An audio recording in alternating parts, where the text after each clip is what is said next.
백성들에게 해당되는 것이지 우리는 해당되지 않는다. 또 당시만 유효한 거다. 지금은 시대와 달라졌다. 그리고 이거는 다분히 율법적이다.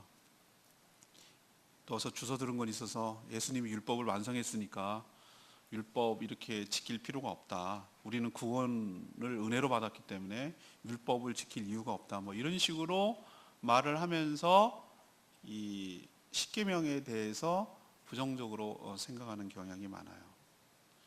그리고 또 이렇게 얘기합니다. 하나님께서 출애굽의 목적이 우리를 애굽과 바로로 상징되는 사단과 세상과 죄와 죽음으로부터 해방시켰다면서 왜 새로운 율법을 만들어서 굴레를 씌워가지고 우리를 또 힘들게 하고 누르고 압박하느냐. 이런 구시대적인 규칙들이 우리가 살아가는 데 너무 숨막히게 하고 너무 힘들게 한다라는 식으로 십계명을 바라보고 오해하는 사람들이 지금도 있어요. 근데 여러분들이 자꾸 문구에만 국한시켜서 오늘 말씀을 볼 것이 아니고 십계명을 볼 것이 아니고 우리는 시험을 잘 보고 공부를 잘하는 사람의 특징이 뭔지 아십니까? 출제자의 마음으로 돌아가서 출제자가 왜 이거를 문제를 냈는지 그 출제자의 의도를 잘 간파하는 사람이 시험 문제를 잘 풀어요. 하나님께서 왜 이 십계명을 만들었을까? 하나님의 의도는 뭘까? 그리고 이거를 통해서 얻으려고 하는 목적은 뭔가? 라는 것을 알 때 우리가 십계명을 새롭게 인식하고 새롭게 다가오고 우리에게 유익이 있고 우리에게 축복이 될 줄로 믿습니다. 그럼 다시 한번 제목으로 돌아갈까요? 다음 제목을 넘겨주세요. 기주. 그렇죠. 지금도 십계명을 지켜야 할까? 이 질문을 계속 가지고 지금 할 건데, 그러면 십계명이 요즘 살아가는 이 갭이 엄청난 시대적 상황이 다른데, 시공간이 다른데, 나에게 그러면 이 십계명이라는 것이 어떤 의미가 있을까? 오늘 잘 들으시고 오늘 말씀을 잘 들으셔서 이 말씀대로 살아서 여러분의 삶에 하나님의 은혜와 축복이 가득하게 되기를 원하고 십계명에 대한 오해가 좀 사라지시고 바르게 지키는 저와 여러분 되기를 소망합니다. 자, 첫 번째 우리가 알아야 될 거는요, 십계명은 굴레가 아니라는 거예요. 굴레가 아니고 압박이 아니고 속박이 아니고 특권이고 축복이라는 것을 좀 알았으면 좋겠어요. 하나님 오늘 2절 말씀 보면은 하나님이 이 모든 말씀으로 말씀하여 이르시되 이렇게 시작했거든요. 이 얘기는 하나님이 친히 직접 백성들에게 얘기했다는 거예요. 하나님이 말한 것이 제3자나 거쳐서 말한 것이 아니고 이건 하나님의 말씀이라는 것을 보여주기 위해서 1절에 그렇게 얘기한 거고, 그리고 십계명을 이렇게 요구할 수 있는 이유와 근거는 2절에 있어요. 나는 이라고 여기 하는 것은 하나님을 지칭하는 건데, 여러분 성경을 펴고 여러분 말씀을 듣기를 원합니다. 2절 보면 나는 너를, 여기서 너라는 것은 이스라엘 백성들을 의미하는데, 너를 애굽 땅에서 뭐 했는가? 너희들 종되었던 집에서 인도하여 낸 내 하나님 여호와라는 거예요. 이 얘기를 왜 꺼내십니까? 이것을 요 앞부분을 우리는 자꾸 나 외에는 다른 신을 두지 말라 1계명부터 암송하거나 1계명부터 중요하게 생각하는데 그렇지 않아요. 헌법도 전문이 중요해요. 전문이. 어떤 행동 지침보다 왜 그것을 만들었는지에 대한 서문이 중요하다고. 하나님께서 2절에 이 얘기를 한 이유는 십계명을 줄 만한 분이라는 거예요. 하나님께서. 그리고 그렇게 하라고 요구할 만한 자격이 있는 분이라는 거예요. 왜? 너네들은 내가 끄집어내지 않았으면 이미 벌써 죽은 목숨이었다는 거예요. 여전히 이집트에서 종살이 하다가 죽을 인생으로 끝날 인생이에요. 실제가 그래요. 중노동에 시달리지, 남자아이는 다 나일강에 던져버리라고 명령을 내렸지, 그 히브리 민족 자체는 시간만 지나면 다 없어질 종족이에요.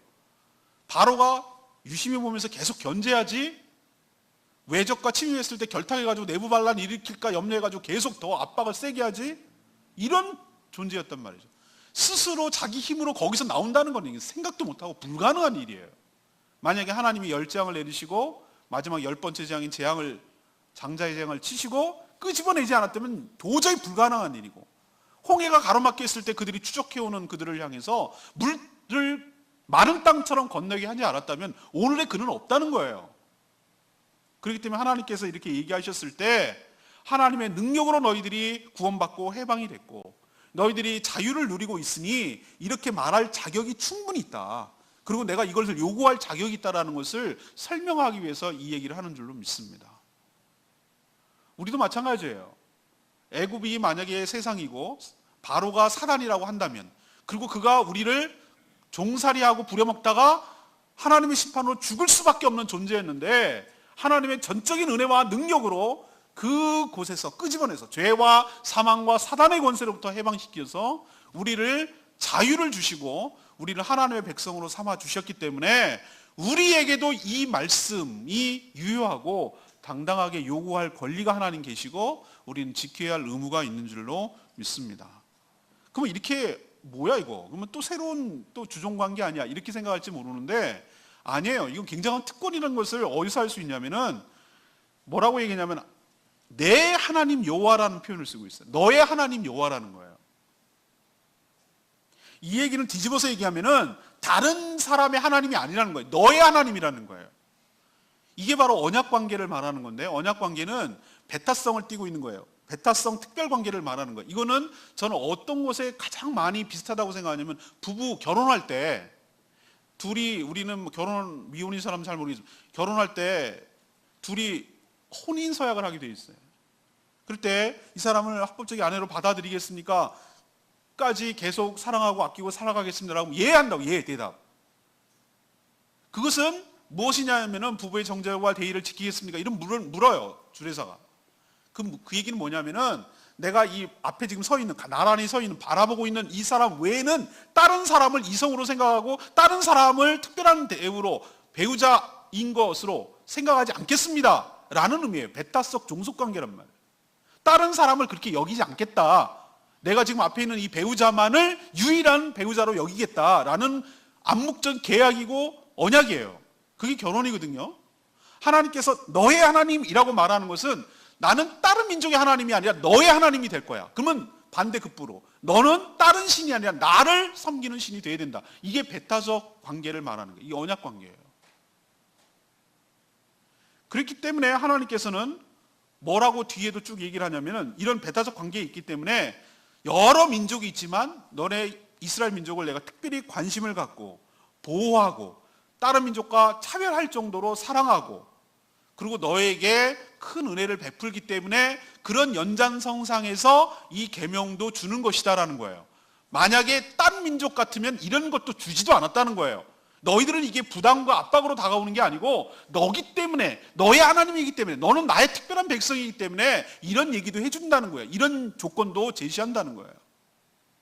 그러니까 하나님께서 십계명을 우리에게 주시는 것은 부담이 아니라 하나님의 특별한 백성이기 때문에 주시는 하나님 우리의 택한 백성의 특권이고 하나님의 축복으로 받아야 될 줄로 믿습니다.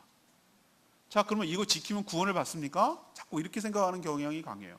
율법주의자들이 항상 그렇게 경향이 있거든요. 내가 뭘 해야만 구원을 얻는다고 생각하는 거예요. 지난번에 우리 제주도의 남전도의 헌신예배 김주성 목사님이 강사로 오셨더라고요. 잠실중앙교회 오랫동안 있었던 분이었어요. 근데 그분이 얘기하는 가운데 여러 이야기 중에 그 얘기가 인상이 깊더군요. 우리 한국교회가 여러 가지 문제가 많은데 여전히 은혜로 구원받아 놓고 공로로 살아가려는 경향이 강하다고. 뭘 자꾸 잘 배고 뭘 자꾸 드리고 뭘 자꾸 섬겨서 인정받으려고 한다고. 은혜로 시작해서 율법으로 맞추려고 하는 경향이 강하다는 말에 많이 공감이 됐어요. 맞아요. 기억해 보세요. 하나님께서 이 십계명을 주셨을 때 너네 이거 잘 지키면 구원받아 라고 그런 의미로 주셨습니까? 아니지요. 시점이 언제 주셨습니까? 구원 이후에 주셨어요. 이미 구원 받았어요. 출애굽을 했고요. 홍해를 통과했어요. 가나안 땅까지는 안 갔지만 광야지만 이미 구원은 한 거예요. 홍해를 신약적인 의미로 세례로 보는 거예요. 이미 세례가 뭐죠?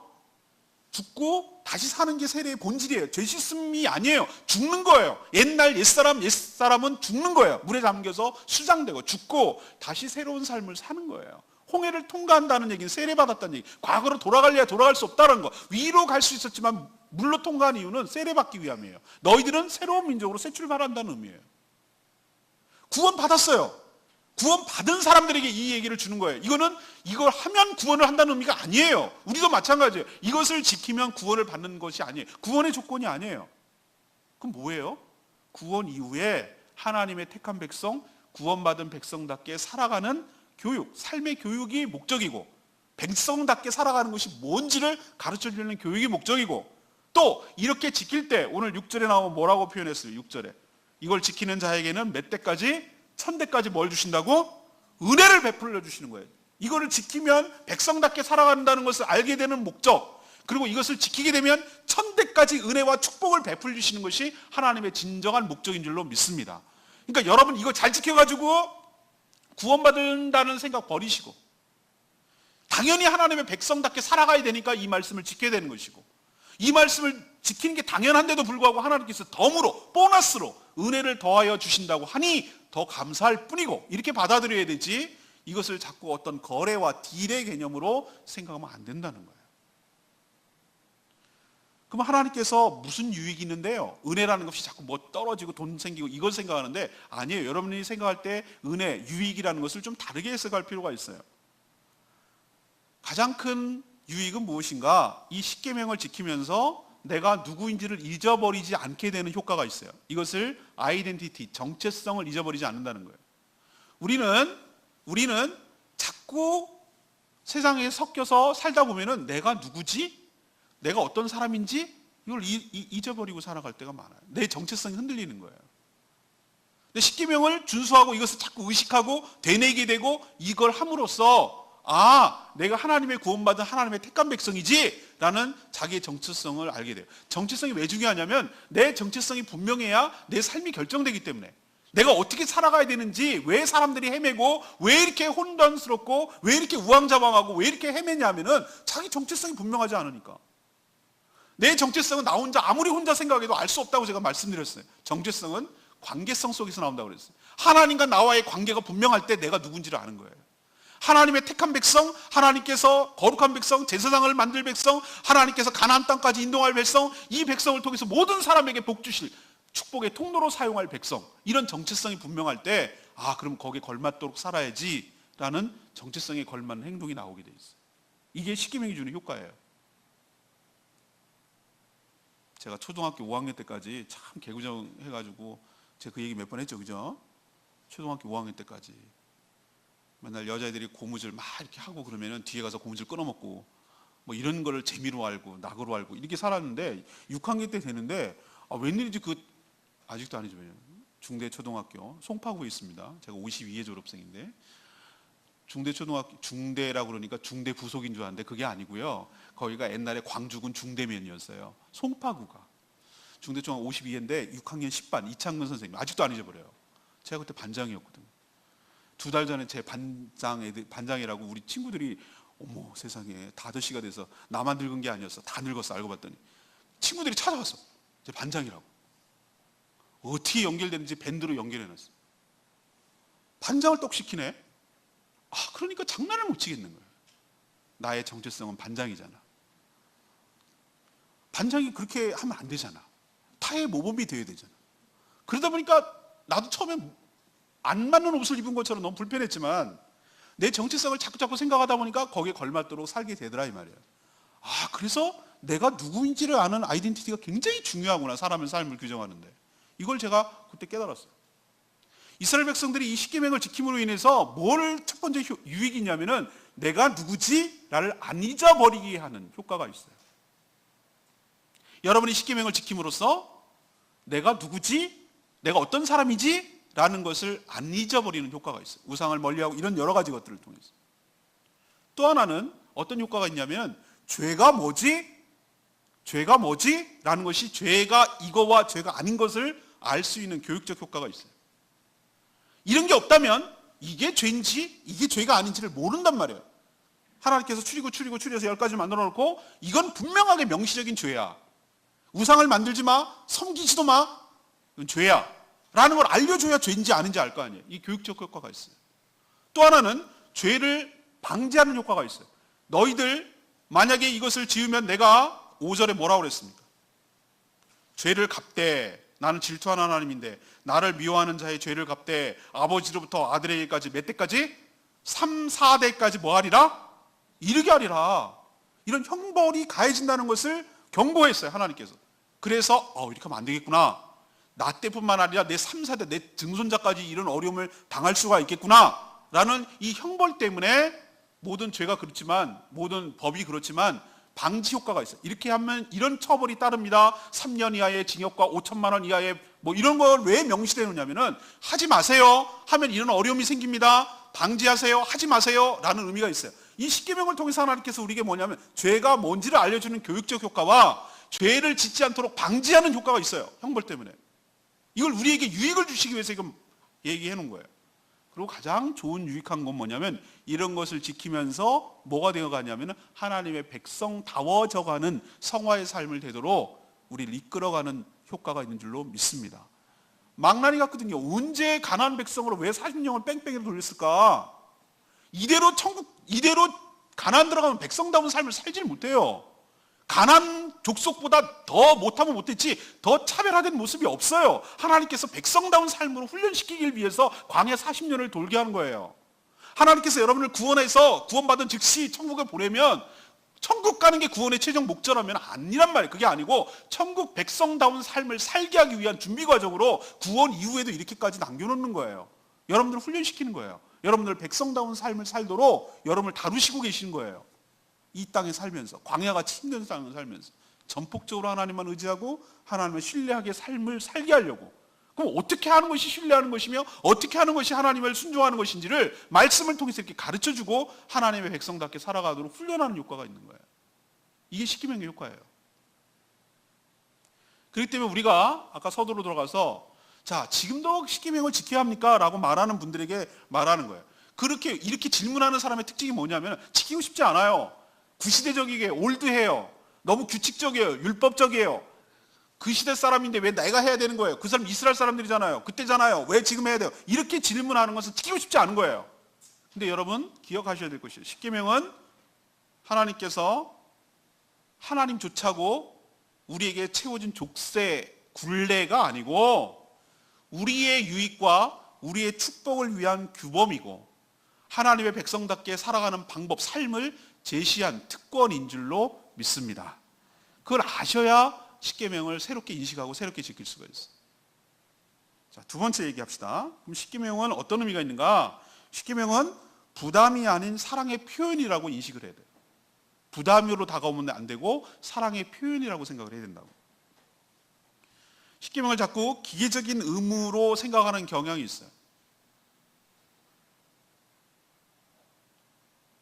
그리고 이것을 받아들일 때 형벌 때문에 오늘 5절의 표현 보면 뭐라고 그랬어요? 아까 얘기했죠? 이것을 지키지 않고 날 미워하는 자의 죄를 갚되 아버지로부터 아들에게까지 3, 4대까지 벌을 내리겠다. 이 말을 듣고 무서워서 마지못해서 벌 받을까 봐 하나님이 나한테 협박하시는구나 이렇게 생각하고 다가서는 사람들이 많아요. 이게 율법적이죠. 근데 여러분 생각하세요. 그 뒤에 보면 5절에 보면 나를 사랑하고 내 계명을 지키는 자에게 몇 대까지? 1000대까지 은혜를 베푼단 말이에요. 이게 비례적으로 맞습니까? 비례적으로 너무 기울인 거 아니에요? 이 말의 뜻은 무슨 얘기냐면 제가 지금 무슨 얘기냐면 만약에 어긴 사람이 3세대까지 벌을 내리면 지키는 사람도 똑같이 비례해서 3세대까지만 축복을 주셔야 되는 거 아니에요? 만약에 지키는 사람에게 1000대까지 은혜를 베풀 것 같으면 안 지키는 사람에게 1000대까지 형벌을 내려야 되는 게 이게 맞지 않냔 말이에요. 제 말은. 이건 말이 안 되잖아요. 안 지키는 사람에게는 3세대까지 벌을 내리고 지키는 사람에게는 1000대까지 은혜를 내린다. 그럼 하나님의 마음은 어디에 가 있는 겁니까? 어디에 비중이 가 있는 겁니까? 1000대까지 내리겠다. 잘 지킴으로써 이렇게 되기를 바라는 마음이 벌써 무게중심이 거기가 있다는 걸 느껴지잖아요. 우리는 근데 자꾸 3세대까지 벌 내리는 거에만 강조를 하고 관심을 가져요. 아니에요. 여러분들이 관심을 가져야 되고 자꾸 선악과만 관심을 초점을 갖게 만들어요. 사단은. 나머지 따먹고 나머지 생명을 유지하게 만드는 요한계시록에도 나오고 창세기에도 나오는 선악과를 제외한 생명나무는 왜 관심을 안 두냔 말이에요. 나머지는 다 할 수 있는 것에 대해서 왜 하나님의 축복에 대해서는 관심을 끄고 요 하나 딱 하나 요거 못하게 하는 것만 관심을 갖고 이게 바로 여기에 집중하게 만드는 것이 사단의 전략이에요.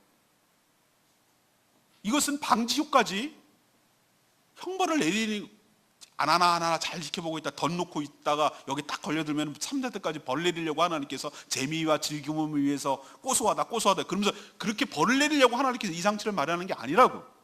하나님의 의도는 어디 있냐면 3, 4대가 너희들보다 1000대의 은혜를 더 추구하며 살라는 그 메시지를 전달하고 싶어서 이 얘기를 하시는 거예요, 하나님께서.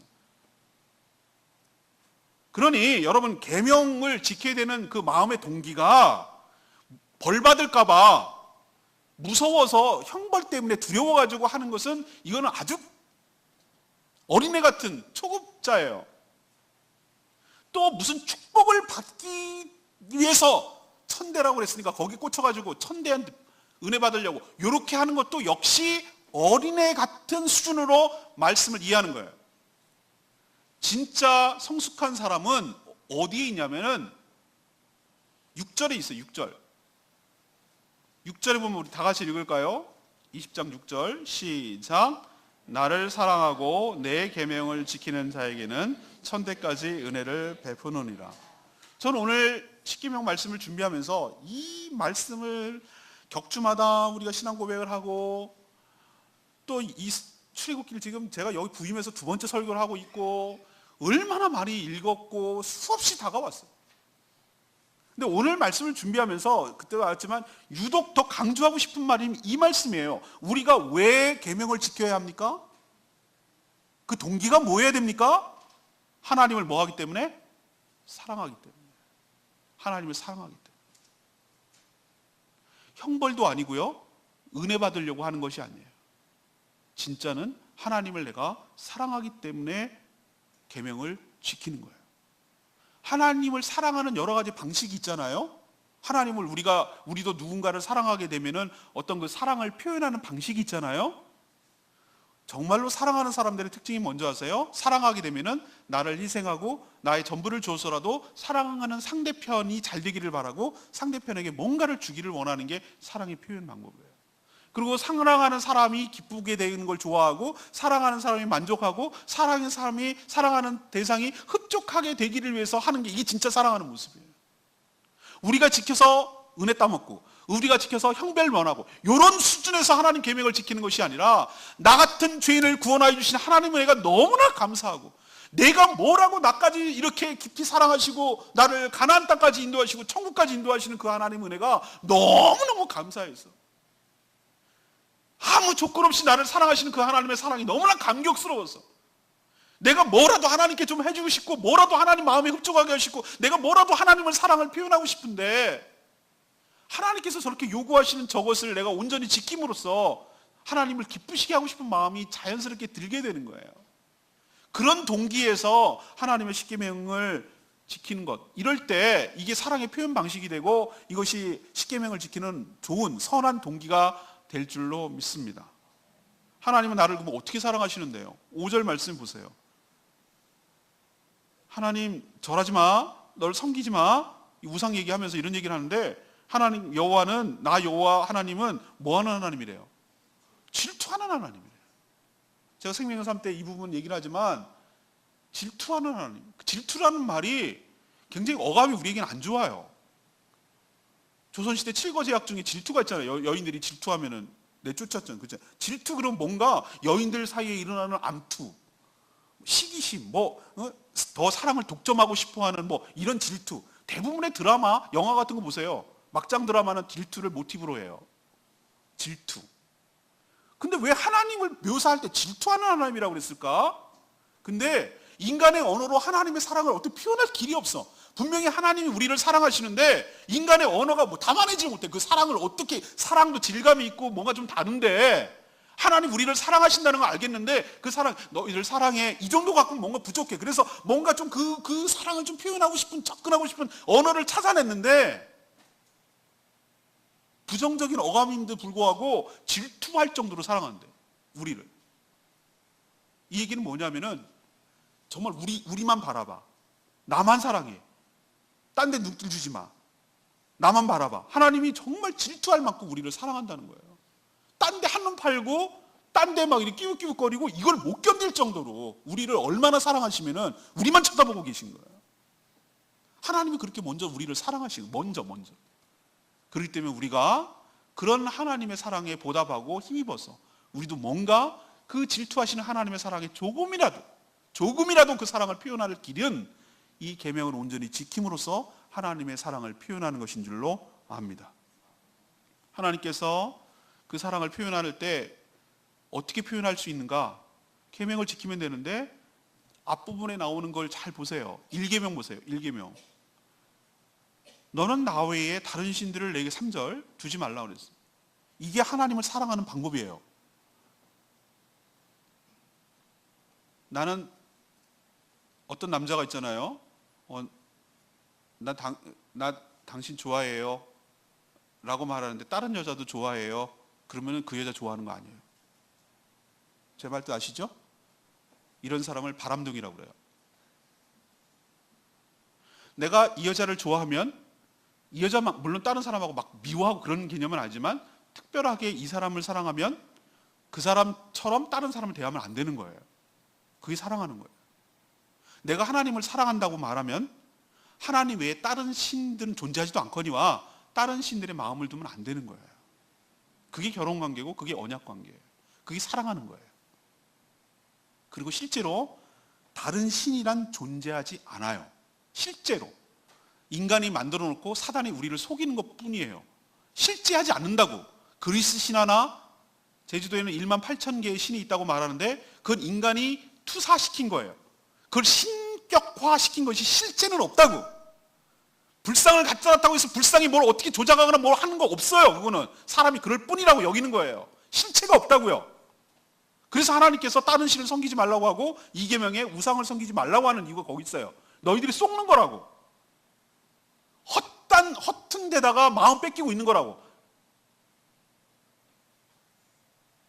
사람이 교제할 때 제일 열받는 건 뭐냐면 나보다 훨씬 못한 여자한테 막 마음 뺏기고 내 남자친구가 그런 거 보면 막 정말 자존심 상하 못 살아. 하나님밖에 없는 걸 하나님 잘 알고 계신데 하나님 급도 안 되는 것들에 대해서 마음 뺏기고 저러고 막 하는 거 보면 하나님 막 뒤집어져요. 이게 질투하는 하나님이에요. 그 느낌 아시겠어요? 사랑하면 알아요. 하나님 사랑하기 때문에 이렇게 말하는 거예요. 사랑하게 되면 이게 다 이해가 돼요. 내가 사랑하는 저 상대가 딴 데 한눈 팔고 있어. 급도 안 되는 것에 마음 뺏기고 있어. 그러면 막 뒤집어지는 거예요. 하나님 심지어 이해하시겠어요? 왜 우상을 만들지 말라고 하는지 알겠어요? 질투하기 때문에.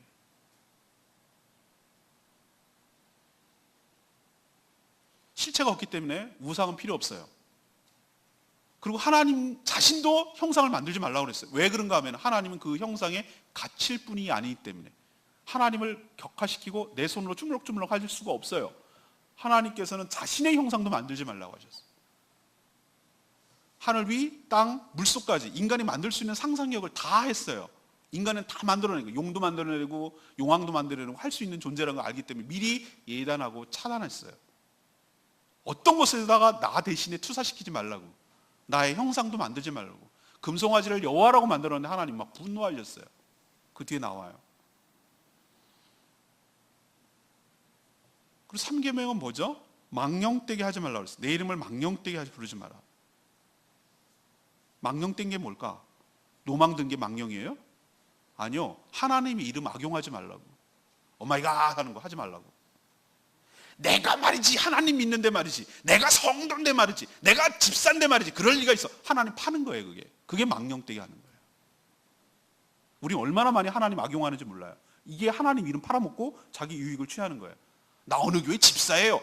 그리고 말하는 이유는 그러기 때문에 날 믿어줘요 라고 사기치는 거. 이게 하나님 망령되게 하는 거예요. 우리 얼마나 망령되게 하는지 몰라요. 얼마나 많이 우상 섬기는지 몰라요.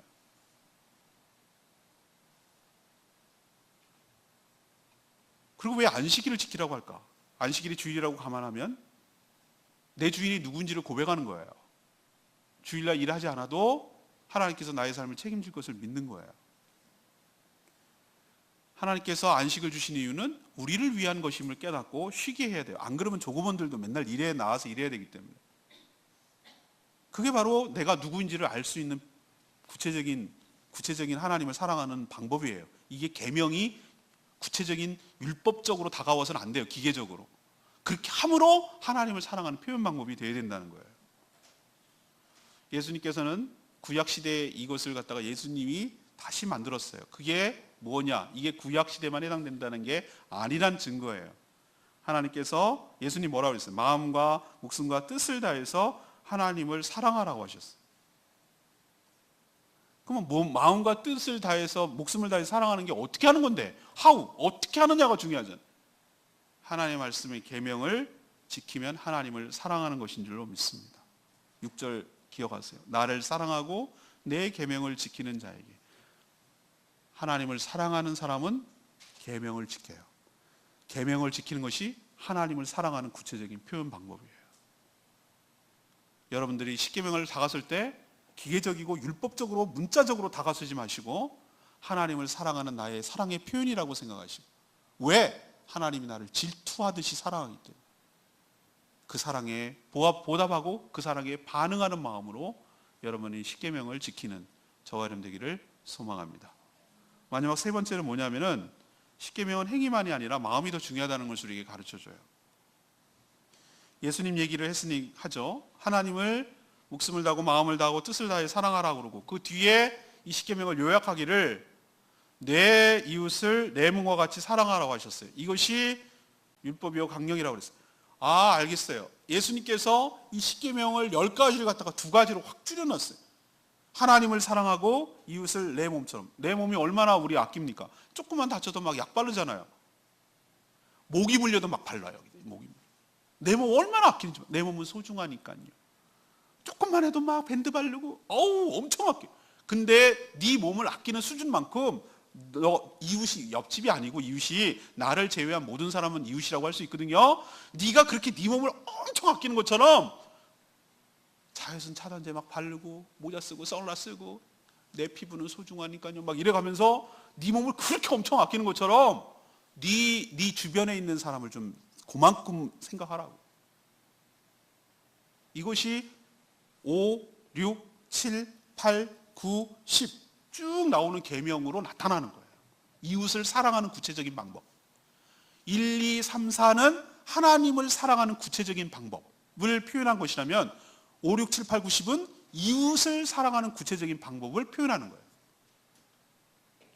그럼 이웃 사랑을 어떻게 하는 겁니까? 가장 가까운 이웃이 누구입니까? 나에게 생명을 낳아주고 내가 이 땅에 존재하게 만들어준 나의 부모를 공경하는 거예요. 뒤에 율법에 어저께 묵상했나요? 기도 시간에 부모를 살인하는 자는 반드시 죽이라고 그랬고, 그거까지 이해가 돼 끄덕끄덕 하는데 뭐라고 얘기했냐면은 부모를 때리는 자도 반드시 죽이라고 그랬어요. 오 했는데 그 뒤에가 진짜 무서워. 부모를 저주하는 자도 반드시 죽이라고 그랬어요. 부모에 관해서 유독 하나님께서 강조를 하고 있어요. 아니 때렸다고 죽이기까지. 네 가장 너를 생명을 낳아준, 너를 길러준, 이 땅에 있게 한 부모를 함부로 하는 자가 다른 자를 잘할 리가 없다고 보는 거예요. 하나님은. 그건 위선이라는 거예요. 그래서 부모를 공경하라고 첫 번째 5계명에다 걸어놓은 거예요. 그리고 거기다 팁까지 걸어놨어. 네가 부모를 공경하면 이 땅에서 장수할 것이야.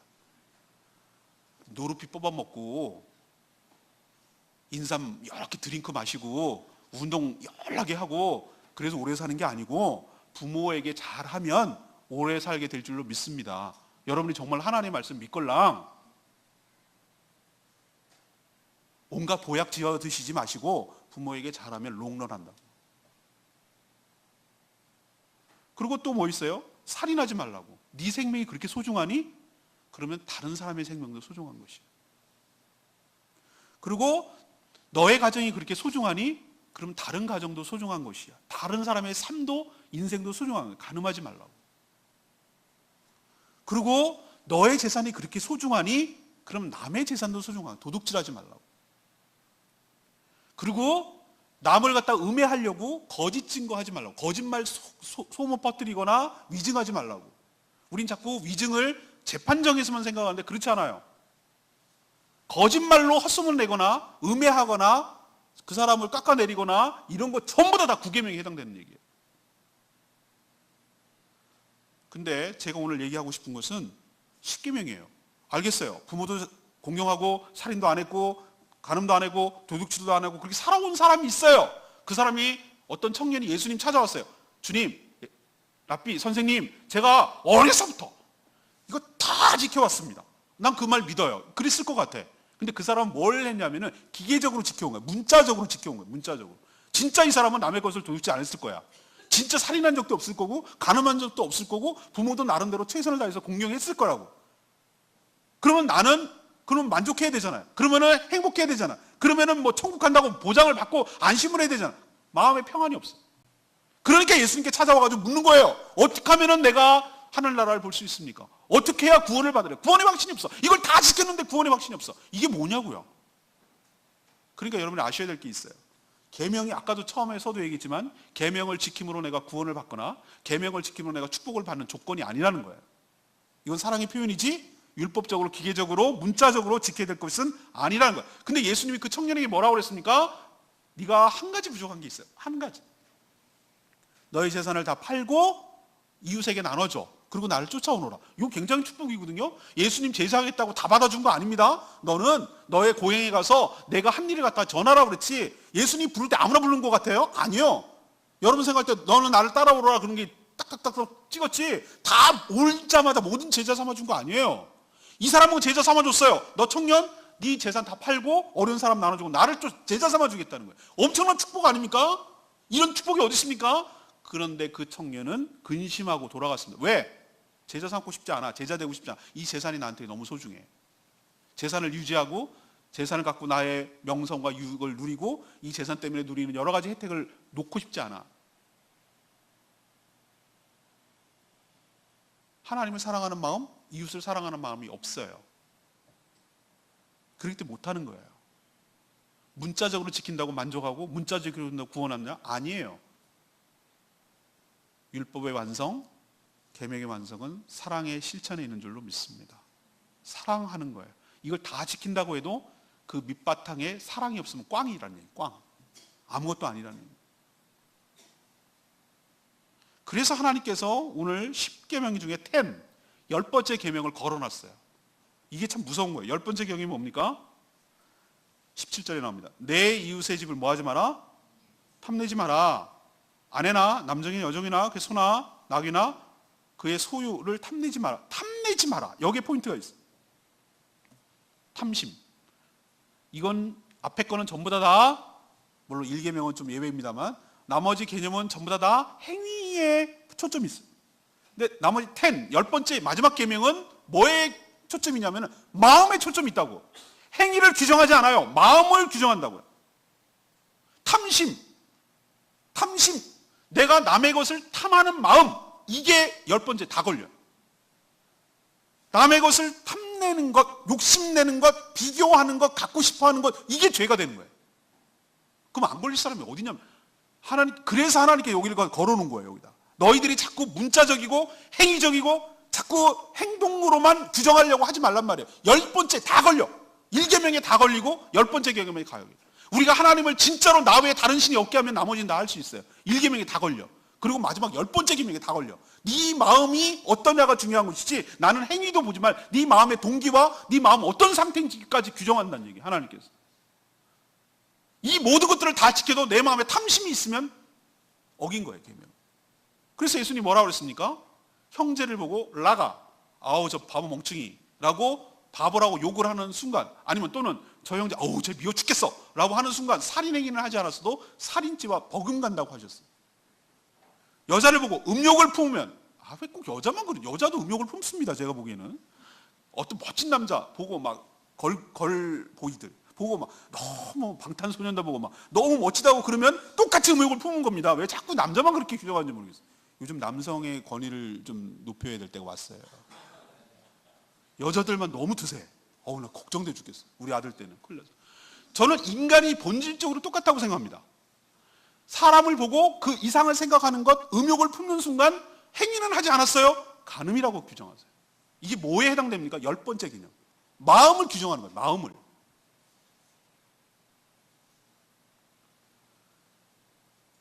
그렇기 때문에 우리가 문자적으로 이것을 다가설 게 아니라 그 마음 중심에서 사랑하는 마음에서 이것을 행해야 될 줄로 믿습니다. 어떤 사람이 이렇게 말하는 사람이 있어요. 10계명만 싹싹싹 피해서 인간이 얼마나 간사하고 악한지 몰라요. 법을 정해놓으면 법망만 싹싹 미꾸라지처럼 피해나가. 10가지 계명을 했으니 10가지 계명에 접촉되지 않은 경계선에서 어겨가면서 살아가는 인간이 꼭 있어요. 그러면 10계명만 지키면 되는 거죠? 알았죠?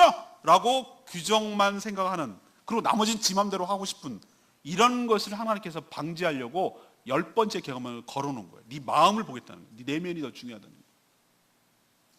그러니 넌 딴 마음 먹지 말고 핑계 대지 말라고, 나는 지켰노라고 큰 소리 치지 말고 그러지 말라고. 네 마음 상태를 보겠다는 거예요. 동기를 보겠다는 거예요. 여러분도 이 십계명을 지킬 때 기계적이고 율법적이고 문자적으로 지킬 것이 아니라, 행위가 아니라 우리의 마음의 동기와 그 마음이 어떤 상태에서 한 것인지를 기억하시고 마음으로 지키는 저와 여러분 되기를 소망합니다.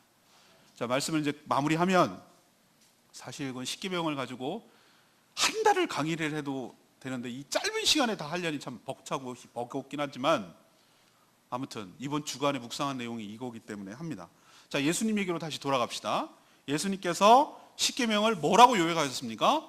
1부터 4는 하나님을 사랑하는 사랑의 표현, 5부터 10은 이웃을 사랑하는 것을 요약하셨고, 구약 시대 것만이 아니라는 것을 다시 재요약함으로써 신약 시대에도 이 십계명이 유효하고 승계되었다라는 것을 예수님이 얘기하셨어요. 그러니까 이거는 아까 서두에 제가 말씀드린 대로 이스라엘 백성만 지켜야 될 것, 그 시대만이 아니라 예수님 이후도, 우리가 예수님을 믿는 이후에도 우리도 해당되는 얘기인 것 기억하시기를 바랍니다.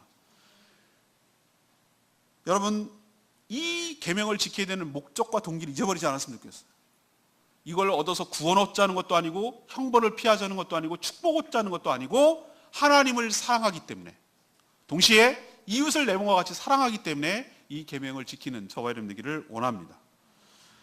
십계명은 여러분을 결코 올가매고 옥죄고 숨막히게 하려는 규율이 아니에요.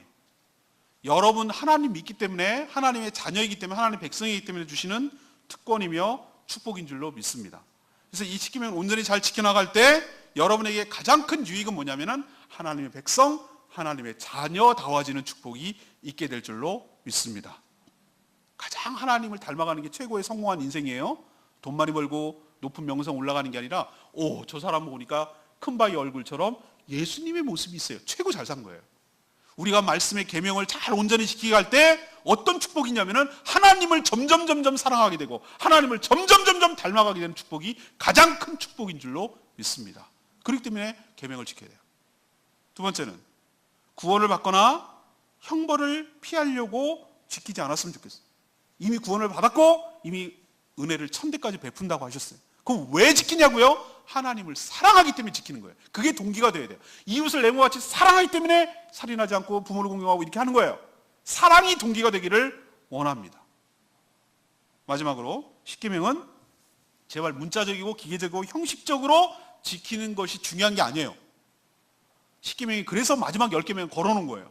뭐가 중요하냐면 내 마음의 상태, 그리고 내 마음의 동기가 훨씬 더 행위보다 중요해요.